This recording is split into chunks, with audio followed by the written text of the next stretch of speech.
Doctor Vivek Bindal, Gangaram hospital, robotic bariatric surgery. मैं आपसे ये पूछना चाहता हूँ कि रोबोट सर्जरी या रोबोटिक सर्जरी क्या है?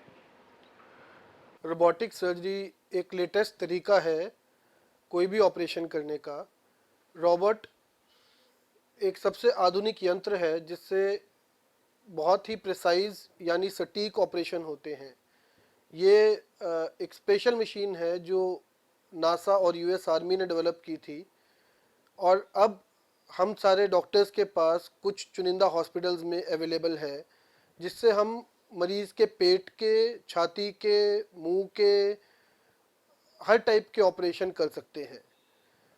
इससे बहुत ही छोटे छोटे छेदों द्वारा बड़े बड़े ऑपरेशन प्रिसाइजनेस, सटीकता, कम ब्लड लॉस और अच्छे रिजल्ट्स के साथ किए जा सकते हैं। रोबोटिक सर्जरी लेप्रोस्कोपिक सर्जरी से एडवांस्ड टेक्नोलॉजी है। आज की तारीख में दुनिया में सबसे एडवांस तरीका ऑपरेशन करने का रोबोटिक सर्जरी है। ये टेक्निक क्या आप समझते हैं कि हिंदुस्तान में लेट आई है या अमेरिका में भी लेट आई थी और अब धीरे धीरे करके प्रचलित होती जा रही है? अमेरिका के अंदर ये टेक्निक सबसे पहले सन 2000 में शुरू हुई थी, अप्रूव हुई थी इस्तेमाल के लिए, और सन 2000 से आज तक यानी पिछले 16 साल के अंदर लाखों लोग इस तकनीक का फ़ायदा उठा चुके हैं। हिंदुस्तान में ये तकनीक पिछले तकरीबन 8 से 10 साल से चल रही है, परंतु पिछले 5-7 साल के अंदर इसका इस्तेमाल काफ़ी बढ़ा है। जैसे जैसे लोगों को इसके फ़ायदे का पता चला है, ज़्यादा जगह ये रोबोटिक सर्जरी अवेलेबल हुई है, ज़्यादा अस्पतालों में आई है और ज़्यादा मरीज़ों को इसका फ़ायदा मिल रहा है। आखिरी 3 से 4 साल में हिंदुस्तान के अंदर नंबर ऑफ रोबोट्स 2 से 3 गुना हो चुके हैं, और हर साल नंबर ऑफ रोबोटिक सर्जरीज दुगनी तिगनी हो रही हैं, क्योंकि इसका जो फ़ायदा मरीज़ों को मिलता है वो अत्यधिक अच्छा फ़ायदा है। और बहुत छोटे छोटे पंक्चर से ऑपरेशन हो जाते हैं जो कि अदरवाइज़ काफ़ी बड़ा चीरा लगा के करने पड़ते थे, जिससे उनका ब्लड लॉस कम होता है, उनकी रिकवरी फास्ट होती है। डॉक्टर बिंदल, पिछले कुछ, जैसे आपने बताया, 12-15 साल में रोबोटिक सर्जरी इंडिया में फेमस हुई है, तो पिछले कुछ सालों में कितने हॉस्पिटल हैं इंडिया के अंदर जिसमें ये रोबोट सर्जरी अवेलेबल है? तकरीबन 20 से 25 अस्पताल हैं हिंदुस्तान में जिनके अंदर रोबोटिक सर्जरी अवेलेबल है। और और दिल्ली में कितने अस्पताल हैं जिसमें ये रोबोट सिस्टम अवेलेबल है? दिल्ली में 6 से 7 अस्पताल हैं जिनमें रोबोटिक सिस्टम अवेलेबल है। और दिल्ली में कितने अस्पताल हैं जिसमें रोबोटिक बेरियाट्रिक सर्जरी, माना कि रोबोटिक वेट लॉस सर्जरी की जा रही है? ये बड़ा ही इम्पोर्टेंट सवाल है। रोबोट से मोटापे का ऑपरेशन दिल्ली में सिर्फ 2 अस्पतालों में किया जा रहा है, और सर गंगाराम हॉस्पिटल के अंदर हम लोगों की टीम पहली टीम थी जिसने ये ऑपरेशन रोबोट से करना शुरू किया था। और आज की डेट में साउथ ईस्ट एशिया में सबसे ज़्यादा रोबोटिक बेरियाट्रिक या robotic weight loss surgery sir Gangaram hospital में की जा रही है। पूरे हिंदुस्तान में कितने हॉस्पिटल हैं जिसके अंदर, जैसे आपने बताया 25 हॉस्पिटल हैं जिनमें रोबोटिक सर्जरी होती है, कितने हॉस्पिटल पूरे हिंदुस्तान में जो कि रोबोटिक वेट लॉस सर्जरी करते हैं? सिर्फ 4 अस्पताल हैं पूरे हिंदुस्तान में जो रोबोटिक वेट लॉस सर्जरी करते हैं। बाकी कोई अस्पताल अभी रोबोटिक वेट लॉस सर्जरी करने के लिए या तो उनके पास स्किल्स नहीं है, या ट्रेंड लोग नहीं है, या इतना एक्सपीरियंस नहीं है कि वो रोबोट से बेरियाट्रिक सर्जरी कर सकें। आप क्यों सोचते हैं कि रोबोटिक बेरियाट्रिक सर्जरी मुश्किल है? रोबोटिक बेरियाट्रिक सर्जरी मुश्किल नहीं है। रोबोटिक बेरियाट्रिक सर्जरी एक अलग तकनीक है। उसको सीखने के लिए एक लर्निंग कर्व, जिसे हम कहते हैं साइंटिफिक लैंग्वेज में, टाइम लगता है किसी नई तकनीक को सीखने में। उसमें सर्जन को टाइम डिवोट करना पड़ता है, सीखना पड़ता है, फिर उसको प्रैक्टिस में लाना पड़ता है। और साथ में इस रोबोटिक सिस्टम की अवेलेबिलिटी अपने आप में एक मुश्किल चीज़ है। तो रोबोट का होना, सर्जन का इतना मोटिवेटेड होना कि वो सीखे, उससे प्रैक्टिस करे और over a period of time अपने पेशेंट्स को रोबोटिक बेरिएट्रिक का एडवांटेज दे पाए, ये कम ही जगह हो पाया है। मैं डॉक्टर प्रवीण भाटिया आपको ये इसी डिस्कशन में ये जरूर बताना चाहूँगा कि गंगाराम हॉस्पिटल में, जैसे डॉक्टर बिंदल ने बताया, गंगाराम हॉस्पिटल में इस समय एशिया के अंदर सबसे ज़्यादा रोबोटिक वेट लॉस सर्जरी हो चुकी है। और हम जो ऑपरेशन करते हैं वो 45 बीएमआई या 50 बीएमआई जो बॉडी मास इंडेक्स से ऊपर वाले पेशेंट्स, जिनको हम सुपर ओबीस कहते हैं या सुपर सुपर ओबीस पेशेंट्स कहते हैं, जिनका बीएमआई बॉडी मास इंडेक्स 60 से ऊपर होता है, उन लोगों के लिए ऑपरेशन करते हैं। उन लोगों का हम क्यों ऑपरेशन करते हैं रोबोटिक सर्जरी द्वारा? क्योंकि जो लेप्रोस्कोपी से जो एडवांटेज मिलता था वो 2 डायमेंशनल व्यू था, वेराज जो बैरियाट्रिक जो रोबोटिक सर्जरी है उससे 3 डायमेंशनल व्यू मिलता है। उसकी वजह से एक प्रिसीजन ऐड हो जाता है। जैसे हम एक नई गाड़ी है, अगर हम यहाँ से चंडीगढ़ जाना हो तो अगर हम मारुति पे जाएंगे और या फिर बनस्पत मर्सिडीज में जाएंगे तो डेफिनेटली मर्सिडीज में जाने में ज़्यादा सेफ्टी है।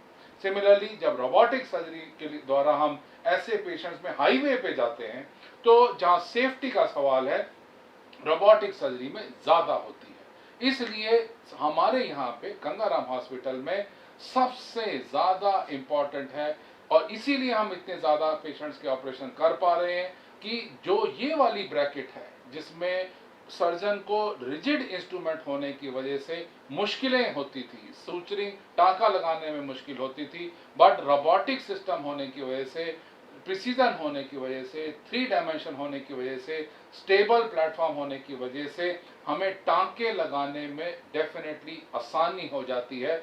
जब ड्राइवर कंफर्टेबल होगा गाड़ी में, मर्सिडीज में, तो पैसेंजर भी कंफर्टेबल हो जाएंगे।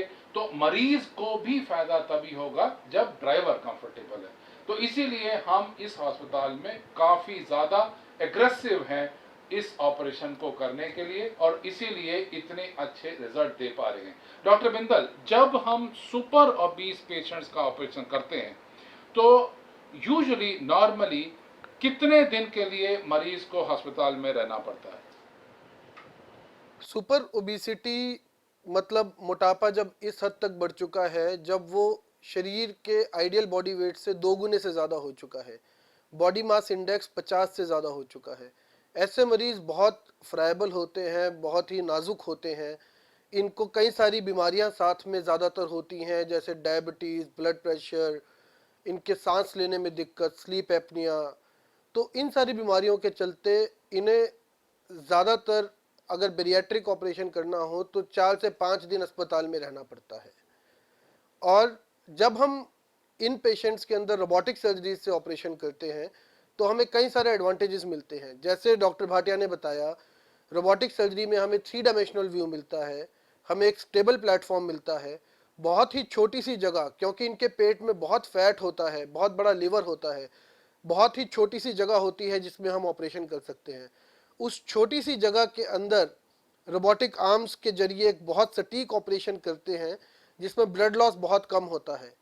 उसकी वजह से ये मरीज अगले से अगले दिन घर जाने लग जाते हैं, उसी शाम को चलते हैं, अगले दिन अस्पताल में पानी पी के और घूमते फिरते हैं, बस ऑब्जर्वेशन के लिए अस्पताल में रखा जाता है and second day after surgery वो घर चले जाते हैं।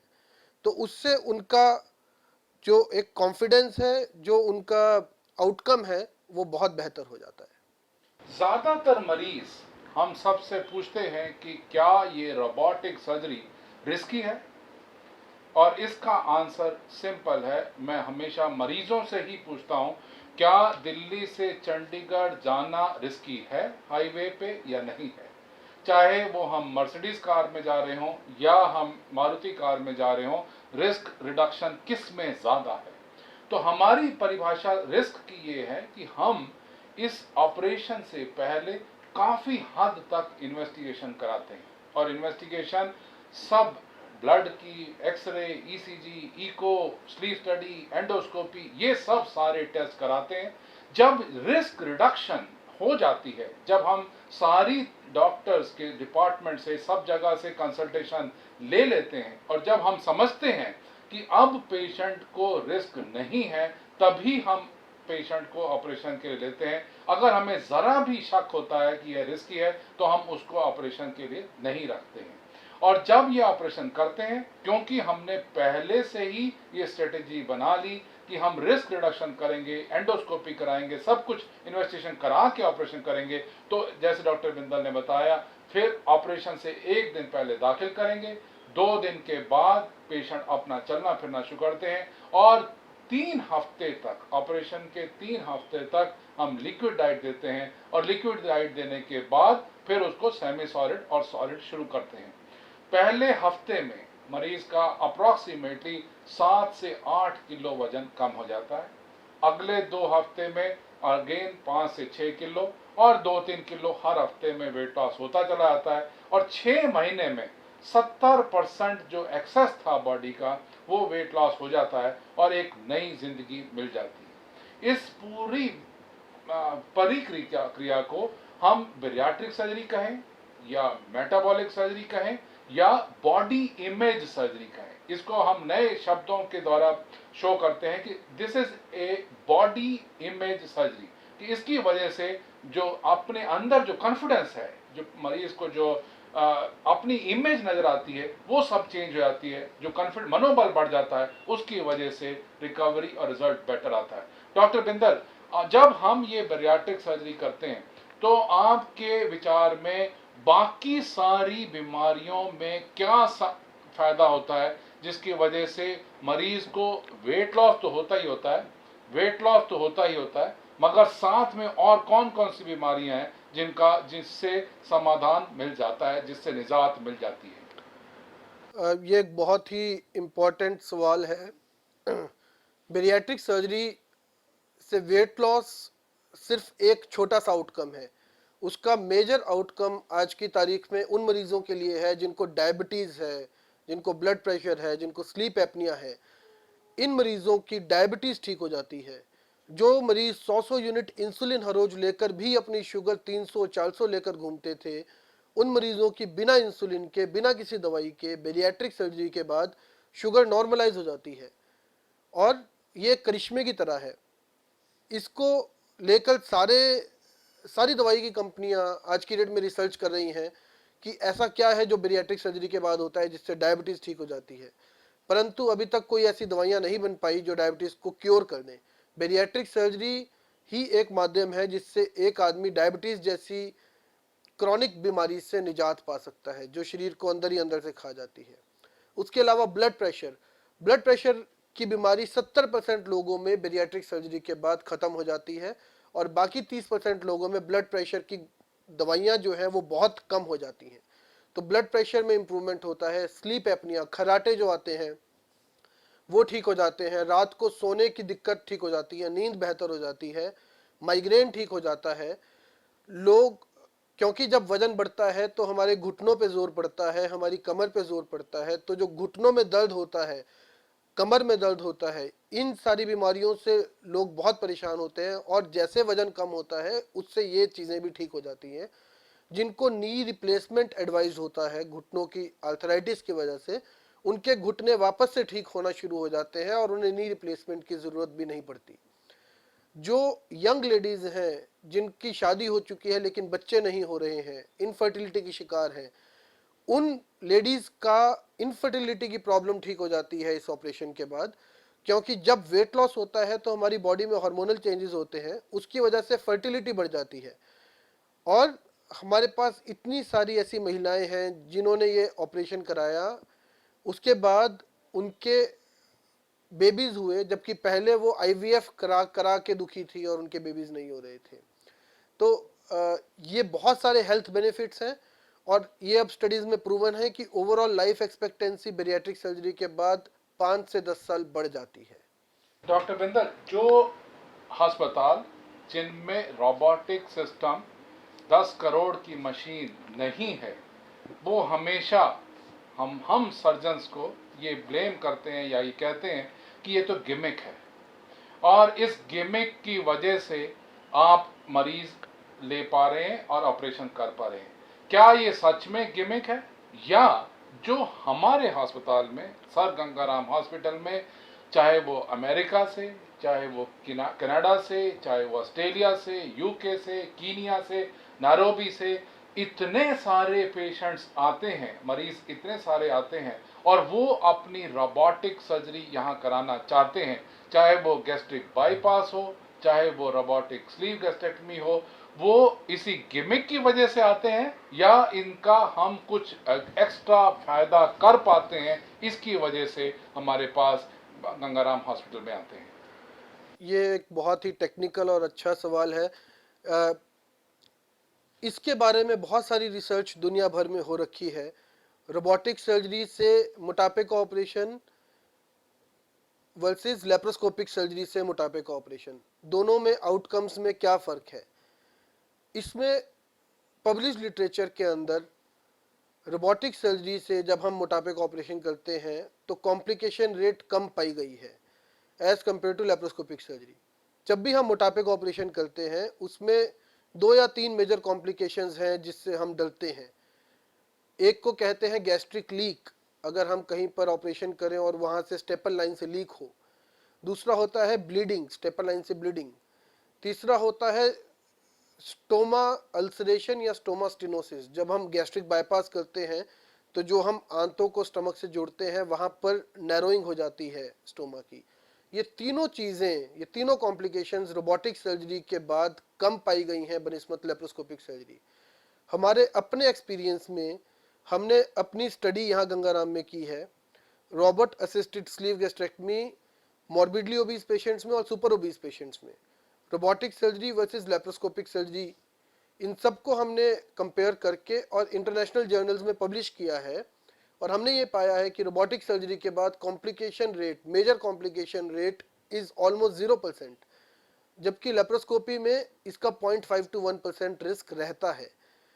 अगर हम अपने एक हमने आर्टिकल पब्लिश किया था जिसके अंदर हमने सारी दुनिया में अभी तक जितनी स्टडीज हुई हैं उस सबको कंपेयर किया और हमने ये पाया कि जब हम 3500 पेशेंट जिन्होंने लेप्रोस्कोपिक सर्जरी कराई वर्सेस 3500 पेशेंट जिन्होंने रोबोटिक सर्जरी कराई, उन दोनों को कंपेयर करते हैं तो रोबोटिक सर्जरी के केस में लीक, ब्लीडिंग और स्टोमल स्टेनोसिस, ये तीनों चीज़ें कम होती हैं बनिस्बत लेप्रोस्कोपिक सर्जरी।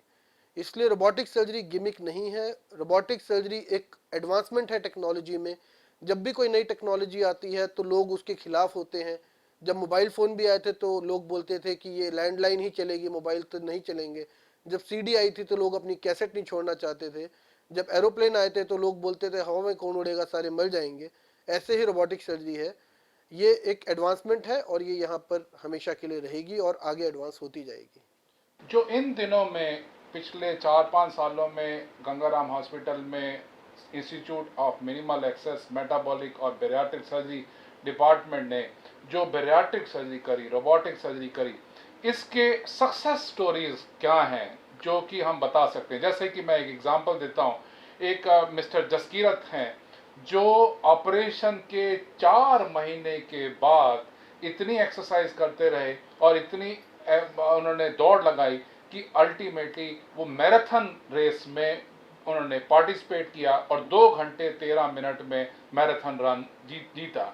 सिमिलरली कुछ ऐसे हमारे मरीज रहे हैं जिन्होंने बैरियाट्रिक सर्जरी कराई, जिनको फार्मूला 1 रेसिंग कार ड्राइविंग में एंट्री तक अलाउड नहीं थी क्योंकि उनका वजन ज़्यादा था, मगर जब ऑपरेशन हो गया, जब वजन कम हो गया तो वो एंट्री कर पाए और उन्होंने कीनिया की चैंपियनशिप जीती। तो ऐसे कौन एग्जाम्पल्स हैं जिनको हम हमेशा बोलते हैं वेट लॉस चैंपियंस? आपके दिमाग में कौन कौन से ऐसे लोग होंगे या ऐसी कौन सी सक्सेस स्टोरीज हैं जो आप मरीजों को शेयर कर पाएं, जिसकी वजह से और जो फैमिलीज हैं और जो मरीज हैं वो और इस पद्धति का फायदा उठा सकें? बड़े अच्छे एग्जाम्पल दिए आपने सर। ऐसे ही एक लेडी हमारे पास आई थी जो 193 केजीज की हो गई थी। वो एक हाउसवाइफ है, इधर ही दिल्ली में रहती हैं, साधारण परिवार की लेडी, लेकिन वजन बढ़ते बढ़ते 193 किलो, बॉडी मास इंडेक्स 85 हो गया था। बॉडी मास इंडेक्स जो 25 होना चाहिए, मतलब उनके उनका वजन 60 किलो होना चाहिए था और ऑलमोस्ट 3 से 4 गुना वजन हो गया था। उसकी वजह से वो सांस नहीं ले पा रही थी, ऑक्सीजन उनकी बॉडी में नहीं जा पा रही थी और वो हमारी आके इमरजेंसी में बेहोश हो गई। उन्हें यहाँ पे इंट्यूबेट करके ट्यूब डाल के वेंटिलेटर पे डालना पड़ा और आईसीयू में रखना पड़ा। हमारे अस्पताल के सभी डॉक्टरों ने बोल दिया कि इनका वापस आना वेंटिलेटर से बिल्कुल नामुमकिन है, क्योंकि इतना वजन है कि जैसे ही हम इनसे वेंटिलेटर निकालेंगे सांस नहीं ले पाएंगी और ये चली जाएंगी। उस वक्त हमने ये डिसीजन लिया कि हमें एक चांस लेना है। अगर इनकी ज़िंदगी बचानी है तो वेट लॉस करके ही इनकी ज़िंदगी बच सकती है और बेरियाट्रिक सर्जरी एकमात्र ऐसा तरीका है। परंतु जब किसी का वजन 193 किलो हो, जब उसका BMI 85 हो और वो वेंटिलेटर पे हो, तो वो एक बहुत ही हाई रिस्क प्रोसीजर होता है जिसमें डेथ के भी बहुत चांसेस हैं। वो सारी चीज़ें देखते हुए हमने रोबोटिक सर्जरी के लिए ऑप्ट किया।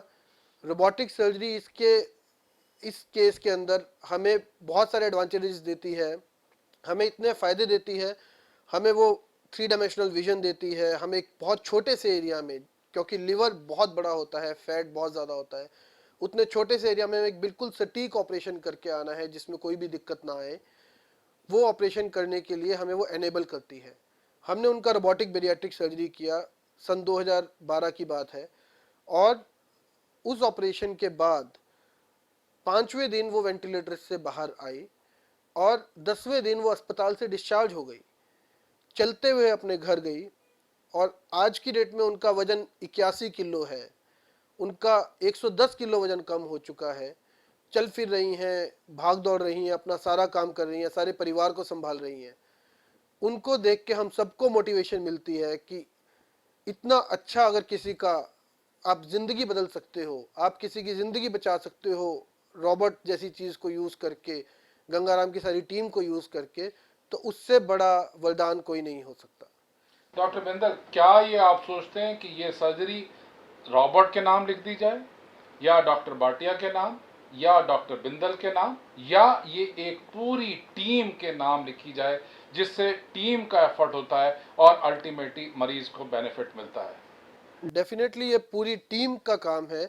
इसमें क्रिटिकल केयर, एनेस्थीसिया, कार्डियोलॉजिस्ट, हमारे endocrinologist, surgical team led by doctor Bhatia, robotic surgery, हर चीज़ का अपना एक बहुत ही इम्पोर्टेंट रोल है और उन सबको इकट्ठे रखते हुए ही ये चीज़ संभव है।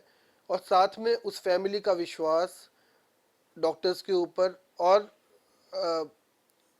उनका एक risk taking ability of both doctors as well as the family, this is important. जब ये सारी चीज़ें इकट्ठी होती हैं, जब सारी टीम इकट्ठे काम करती है, जब सारी टीम ने मिलकर हजारों ऐसे ऑपरेशन कर रखे हैं, तभी इतना एक्सपीरियंस होता है कि इस टाइप के पेशेंट्स का सक्सेसफुल आउटकम हो सकता है।